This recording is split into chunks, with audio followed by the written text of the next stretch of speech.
from this point we move forward, and the next speech will be about one of the reconnecting topics, because when thinking about nature on your mind and thinking about the health, and especially the mental health and well-being, this is absolutely important, and probably some of the people, they are even not aware that they are benefiting from that, but we should draw those concepts even bolder.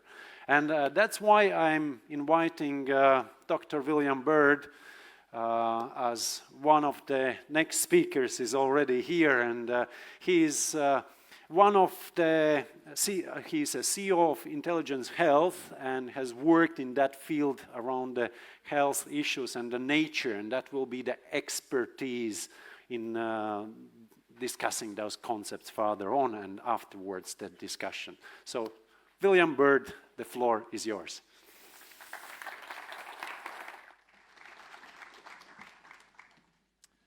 Well, it's great to be here, and I am between you and coffee. So I'm going to make you work hard. A lot to cover, really exciting things we've heard this morning, and this is really going to build on a bit of a science now, just when you thought you were kind of relaxing a little bit too much, because we're going to go through how important it is about nature. I'm going to go back a little bit, okay? So I'm going to give you a fact that 46% of you is bacteria, okay? The rest of us is our own cells, but 46% of all the cells in our body are bacteria. So we are nature in an ecosystem. In our gut, there are 1,000 species of bacteria. So it is a biome, an ecosystem, and therefore we are connected internally. And I'm going to talk about the connection both internally and outside as well. Let's go back again. 200,000 years, 100,000 years, whatever we want to take it, we haven't really changed. We were hunter-gatherers. We were used to being in groups. We were used to being outdoors. If we take 1,000 years for an hour, that's 100 hours. 100 hours is about 4 days. So here we go. 4 days ago, we were hunter-gatherers, 100,000 years ago. Nothing changed until first civilizations and agriculture came along, and that's about 4 hours ago. And then the big change at 9 minutes ago is when the car and industrialization. But the biggest change, which is upon us now, happened just 80 seconds ago. And that's the indoor age, the technical age, the screen age. And when you think that all that development to be a good hunter-gatherer is now we're exposed to an environment that we're not used to. We don't belong in this environment of indoors, of being isolated. That's not how we work, and therefore the body is stressed. And we're going to go into what the results of that are.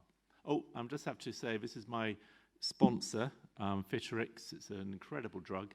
It drops blood pressure, it reduces weight, it extends the telomeres in your cell, it increases antioxidants, it causes the brain to become more plastic, so it prevents dementia, depression, anxiety. Okay, so I just had to say that. It's also known as going for a walk, just before I got lynched. Don't know what that translation is. This is 4 times strength, Fiterix, okay? Walking, exercise. Anyone else can say the other 3 things there. Company, together, nature, third, and then someone cleverly put their hand up the other day and put sunshine, okay? We kind of say that sunshine is bad for us. We now know it's brilliant for us. Vitamin D is so important. So, the drugs that I'm prescribing as a GP, and I still practice as a GP, I worked last weekend, I'll be working this weekend. I give out ACE inhibitors and lots of other anti-inflammatories and things, but Fiterix is the one that does by far the most. So let's have a think where we were when we were hunter-gatherers. We were connected to each other, so connection and people. We're connection to place, to nature, where we took notice of everything around us. and had a purpose. We woke up in the morning and we knew what we were going to do, what our responsibility was. And if you think about the 5 ways to well-being, which some of you may be familiar, of connection, of taking notice, mindfulness, and of being active, giving, and keeping learning. Let's look at the nature. This is the environment which we are exposed to as hunter-gatherers. No wonder we're stressed. Okay, let's do a little experiment and put a few trees in there with CGI. Okay. Now, this is an experiment done on students. And what they worked out was they looked at those pictures, and the students were divided into 4 groups. One lot looked at the top 2 and lots of pictures like them. One group looked at the bottom 2 and lots of pictures like them with grass and greenery and flowers. One group had the top, but a subliminal flash of the trees. So subliminal means it was more than just a few milliseconds. And then the 4th group had the bottom, but they were actually talked to by someone who explained what the trees were and what the wildlife was. So they had someone next to them explaining what it was all about. And then they did tests on cognitive tests to find out how their brains had reacted. Were they better at doing calculations? And what they found was that when they just looked at concrete, they performed worse. Not surprising. The brain was stressed. It was already starting to use up energy in coping with the stress. The trees, looking at them, and the trees which were a flash of subliminal were the same. And having someone talking about it was the best. And this subliminal shows that this is deep inside our brain. This is not just the cortex of our brain, but this connection to nature is that deep, because the subliminal only works in the more reptilian brain, a bit in the real center. So this is core to us, which is back to being the hunter-gatherer before. If you look at this paper down here, it does a review of all the mental health benefits of nature. A bit of a boring slide, but if you look, it's not surprising that there's evidence on all of those things in bold in all the literature that nature does. Happiness, well-being, social interactions, cohesion, engagement, meaning, purpose of life, mental distress. Impulse inhibition. When we're stressed, we tend to be more impulsive. It's a protective. Smoking, drinking, alcohol, all those things are impulsive behaviors. When we're less stressed, those things disappear. That's what nature does. On the mental health, where you've got ADHD, anxiety, depression, because of this reduction in stress, and we'll go on to other things, it actually helps deliver and helps as treatment and prevention of those 3 things. But the problem is we're getting this gradual withdrawal, as we've seen with this technical age. And this is caused, as each generation comes through without connection to nature in an urban environment, we get this extinction of experience where the grandfather no longer knows the names of the birds or knows where to go for a walk because the grandfather was brought up in an urban environment. So we're losing this connection. Hence, those benefits are slowly fading away. And if we look here at what health impact it has on nature's impact on health, on the side there, on the left, is a death scale. Statisticians love death because it's a hard endpoint. You can't argue. So all the way up the left is the rate of death. This was done on millions of people in the UK. They then divided the population to places where there was no green, all the way through to very green. And they looked at death rates, and then they divided it again into poor people and rich people, and the middle group as well. So let's look at the left-hand side. People with, but look at the bottom one, the highest income, that lighter blue.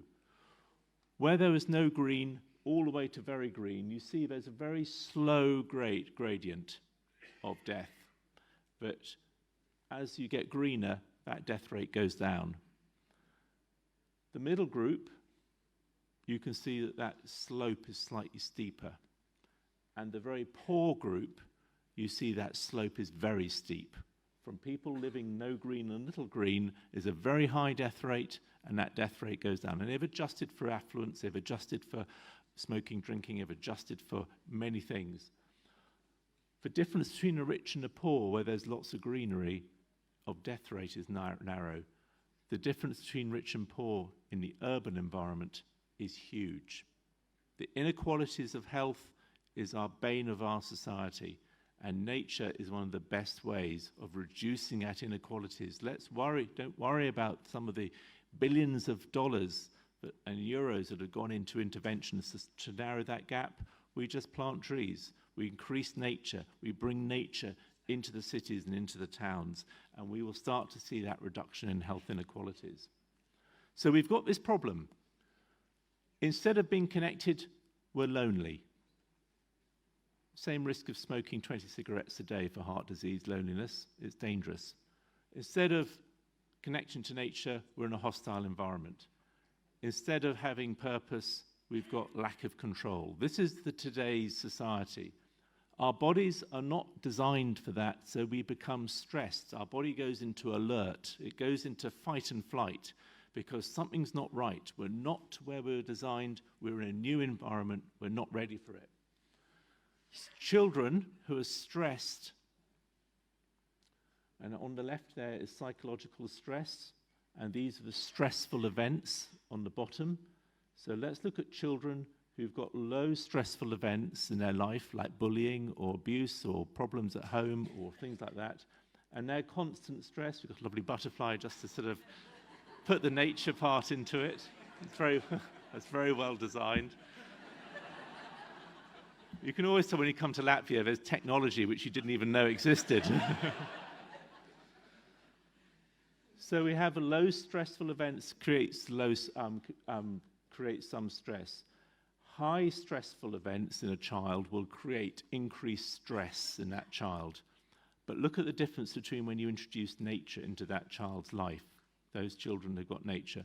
The gap, the stressful events of high, the stress is much higher when there's low nature and much lower when there's nature. So stress can be moderated when we take out one of those parts of nature. And the thing is, when you become stressed, you become inactive. And in fact, you become in all these things. You become inactive, you start to eat the wrong things because you're trying to conserve energy. You're trying to get as many calories in as possible, and therefore you store it as fat because you need that for something happening, a war, a famine, something's going to happen. So we eat more, we become inactive to conserve energy, we become impulsive, smoke, drink, alcohol, all those things. This is the world we're living in now because we've got this chronic stress, because we're disconnected to what we expected to be of people, of purpose and of place. And that goes into something different. So our immune system now wakes up and says something is wrong. I've got stress hormones pouring in, which normally can make an anti-inflammatory. Steroids are normally anti-inflammatory. When they're constant, they become inflammatory. And inactivity, poor diet, obesity all create chronic inflammation. And chronic inflammation, when your immune system goes up, causes all of these problems here. And if you notice, that chronic inflammation starts in children, the age of 6. You can detect it. Probably can detect it earlier. So this is not a problem of older age. This is a problem of an entire life course, where the body is already attacking itself. So we can get people active, and if we do, and outdoors and less stressed, and if we do, then the obesity will drop, because the body switches. When your muscles energize, you get lots of anti-inflammatories, so that can calm it down. And let's look at the last one. Here's a cell, here are the mitochondria, the batteries. A sedentary cell, high-calorie diet, and stress, okay? Here's the mitochondria. The mitochondria, 35 in every cell, the energy of every cell. These antioxidants there, you've now got the whole cell charged up, the whole mitochondria charged up. It's waiting for something to do. Your mitochondria are all charged up. You've been sitting here since 9 o'clock. Okay, you're not moving. So all those mitochondria charged up, raring to go. And what happens? Nothing. You sit here listening to me for a little bit longer, and I'm afraid to say that as you sit there, free radicals start coming out. They're called electrons, or they're called free radicals, but the battery can't hold it anymore. So you leak these electrons, these free radicals, and they start puncturing holes in the DNA, and they will destroy that DNA of the mitochondria. You get going, you walk, have a lower calorie diet, you're not so stressed anymore. Antioxidants increase. We heard about the birch water. The birch water increases antioxidants, it's anti-aging. That's what it's doing, because antioxidants mop up the electrons, and you've now got a purring away this mitochondria because you're moving all the time, the stress is there, but not so many calories pouring in, and everything's good. Those free radicals then hit the telomeres at the end here. Those telomeres at the end of a chromosome, the longer they are, the longer you live. The shorter they are, the shorter you live. We heard in that talk before about the birch water regenerating cells. As long as cells have got the telomere at the end of the chromosome, then they will keep multiplying, keep regenerating. Those free radicals in your mitochondria, because you've been sitting down for 2 hours, are now chopping away at those telomeres. Your cells are dying more, they're being replaced. You are aging in front of my eyes, except for the guys standing up around there who look young and youthful. So you're going to have to get up and really, really move around and look after your poor mitochondria, because they're having a rough time this morning for 2 hours. And crucial evidence, telomeres grow longer because physical activity is the only thing that can actually make your telomere grow longer. So if you've had all that stress as a child, all that obesity as a child, all that inactivity as a child, you will start off with shorter telomeres. Your life will be shorter. That's why people living in the deeper cities where inequalities will live a shorter life. It started in childhood. Take them out and do activity outdoors in green surroundings, and the telomeres grow longer. The telomerase, which is the enzyme, is greater compared to exercising in a gym indoors. Research is starting to show that actually coming back to being a hunter-gatherer actually is good for our body. Chronic inflammation is a new disease. So, pathways of health: people, purpose, place, poor health behaviors, mitochondrial damage, you're an expert, telomere shortening, chronic inflammation, all those nasty diseases. Let's look at when we disconnect from nature, we become inactive, chronic stress, inactivity, poor concentration, children not doing so well at school, people not so productive at work, addiction, depression, chronic inflammation, weakness. Streets become empty because people are in their cars and are indoors. Reduced learning at school, less productivity, dependence of elderly who become more withered because they're not exercising and not outdoors, obesity, isolation. These are all the knock-on effects of when we disconnect.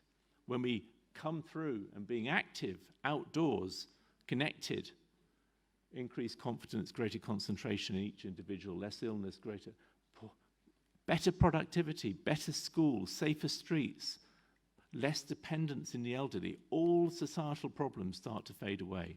This is a big thing. And even in our brains, being active and connected to nature increases the hippocampus, which is the seat of learning and behavior change. So I'm just going to end with one thing I'm doing. I'm still a GP, but I work in intelligent health, and we were trying to get children outdoors. So we created a game. And you can see a little grey box, that's a beat box. And those children have got little cards, RFID cards. And then we put those beat boxes all over a town. So this is in Barnsley.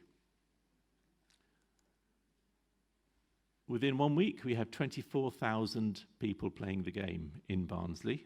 We've done 90 schemes now. But the most important thing, the most deprived children are the ones that take the part the most and have the biggest impact. They've never been out to the park. They've never been out to see the river. They've never been out. They've been cocooned in their estate. But this game gets them out with their parents. We've done 1 million people across the UK, just doing it in Norway at the moment, and Austria. And it's the gamification gets people out. So here's Amy. her life is already well underway. She's not been out to connect to nature. She has no experience. So we've got to work out with our protected areas, with our outreach into the towns, into the urban areas, into children, how are we going to get Amy connected to nature? Because that is the disaster that's befallen us. You saw all those things about hunter-gatherers and about people, purpose, place. But for Amy, she's already downward spiral because she will start to become stressed and inactive. You've seen London becoming a national park, a national city park. You may like it, you may not like it. It's caught the imagination of the mayor and it's being pushed out. Can't we do our own? Can't we have a people's park? Everybody owning a small amount of land, and then that becomes a multiple national park of people's land, which they look after the principles of a national park. So people start to take ownership, even if they don't come out to the protected areas. But somehow we've got to get that connection. Beat the street, those people who are the least active on the left increased their activity the most, but their mental health went up by far the most as well. So summary, we've got a medical emergency called chronic inflammation caused by the lack of connection to nature, being lack of connection to people, and having no purpose. Children have to be connected back to nature to prevent this epidemic of all the problems we're getting. And we've got to get the children to bring the parents and the grandparents. So the science is there, the action is now a lot of it in this room. Thank you very much.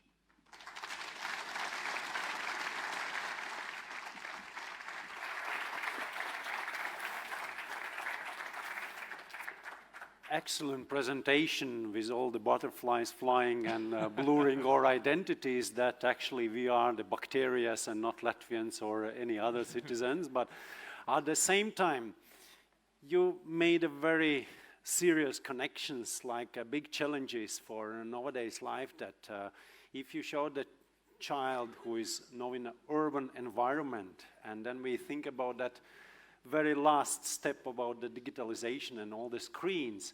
So what would be the process of reconnecting to nature, because so many people are already living without any connection to that in those urban spaces? Is it really like nostalgia way of bringing them to the countryside somehow and let's say make that imagination, or those are new ways we should reconnect through the same screens and probably use their environment to speak about real environment between those two streams? I think it's difficult. I think the problem with the environmental organisations, and I worked at Natural England for 7 years in trying to get people connected, is that we think that the interest of being of nature is enough. We think that why wouldn't people want to be? It's wonderful, isn't it? I'm not sure what it's a drone, sorry. Please identify it, someone. We think that nature's enough. We think people will go out into nature for its intrinsic value. But a lot of people have disconnected. Nature's scary. Nature hasn't got that interest which people understand. So we have to look at their values. We created a game with tags. But once people got out into the environment, then the wonders of nature started to impact them, and they started to see that there was a park or a stream or a river just down 20 minutes walk away, 15 minutes walk away, which they'd never been to before. But to get them there, we had to have a game. To get them there, it might be a barbecue. To get them there, it might be some event. But let's not kid ourselves that nature in itself will get people there. It has to be something in their values, and then they will hopefully experience nature and slowly reconnect. But when we go now to that nature element, and that was one of the questions from Slido as well, do we think about the biodiversity at the same time, or we just say that's a green environment and green is enough, or there is kind of value of that diversity at the same time? Or? Yeah, I mean, but there has been evidence, good evidence, that biodiversity improves the connection and the experience that someone has of nature. But let's think of art, let's think of music. Some of you will look at some art which is highly intellectual and think it's brilliant, I will look at it and think, what a load of rubbish. I don't understand that art at all. Same with music. Some people will love big opera, Stockhausen. I will go further down. Some people, when they start, they're not going to go to the wilds, completely a massive forest, because that would be scary. They want to start in a park where there may be just some ornate flowers, and we have to accept that's a stepping stone. And that's where they may stay and be very happy and be connected. Others people want to go on into the wild and into the more biodiverse. So although the evidence about biodiversity and experience is strong, we have to take people where they are, and we may accept that it will never go to the big wilderness and the huge biodiverse areas. They may be very content with their small area, but let's get them to that first step.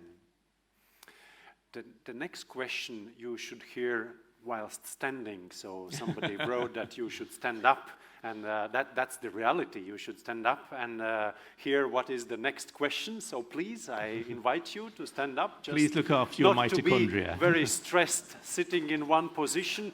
And as you said, as you have seen in the presentation, you should even socialize with your neighbors, shaking the hands on the right side, on the left side. But during doing that, I still have an important question here, and probably you still hear us during being happy in your life in the audience, that what about the diet? Because when there was this time span, and yeah, you can still stay standing. What about the diets? Because we lose so much in that sense, in the meanwhile, not anymore as gatherers and collectors. You can remember anyone who's had a big meal where you've really known you've eaten too much and there was a lot of fat, there was a lot of meat, and then you have to perform and do something in the afternoon and your eyes are dropping and you're feeling sleepy. That sleepiness is because the immune system has been ramped right up, because that was an inflammatory diet. The red meat, the fat, perhaps the refined carbohydrate of ice cream and things afterwards, that is all inflammatory. It leaks out of our gut and it creates an inflammatory response. It takes the energy away from our brain, so our brain performs less, because the immune system is king. It always will be the one that will draw the energy away from the rest of our body. That inflammatory diet will create the problems that we've seen of diabetes and heart disease and all those other things there. But you notice it yourself. Every time you feel sleepy after a meal, it means you've had an inflammatory diet. The Mediterranean diet, as they call it, the diet of local berries, of local food, the ones where we have been adapted to, that is an anti-inflammatory diet, and will do the exact opposite. It can actually reduce inflammation. So if we look at diet as inflammatory and non-inflammatory, go on to Amazon and type in anti-inflammatory diet. There are 50 books about an anti-inflammatory diet now, of cookbooks. They are all saying the same thing: lack of meat, berries, things that you forage, and making sure that you have smaller meals. So the diet is really important. And the biome, we talked about the 1,000 species in our gut. Those bacteria are essential for keeping inflammation down. So although we've got bacteria of 1,000 species, without them, and when that biodiversity reduces, often because of a poor diet, then you're going to get problems of inflammation again. So the fact that we've got this ecosystem in ourselves is hugely important. So let's feed it properly, and let's look after it, and let's exercise as well. During the last 20 seconds of exercise, still standing, there is one reconnection to the first presentation of Raunos. How to be sure that if we speak about politics, that greening the urban environment is not enough when we speak about biodiversity and all the issues about the protection of nature and conservation, so that not that they believe we already do everything for nature what is necessary for well-being, so that this well-being concept is perceived a bit broader. Any commentary to that those political agendas are not becoming too narrow just for urban environments? We do everything already.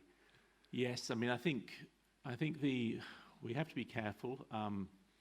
If we talk about just looking after that nature is for the purpose of people, and this is an argument that's often used, then we lose the whole biodiversity in nature in its intrinsic value is obviously hugely valuable.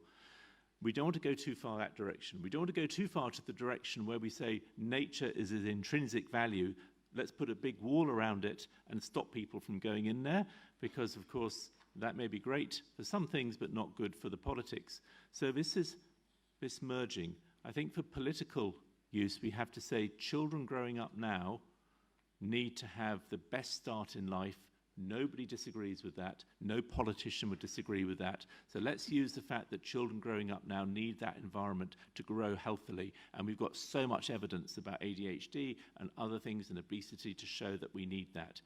But then let's also say that they should be the guardians and custodians for protected areas for the future. So let's get them educated at school, taking them out, compulsory school trips, whatever we want to do to try and get the children. I'm focusing on the children. I'm not forgetting older people and adults, because that is also important.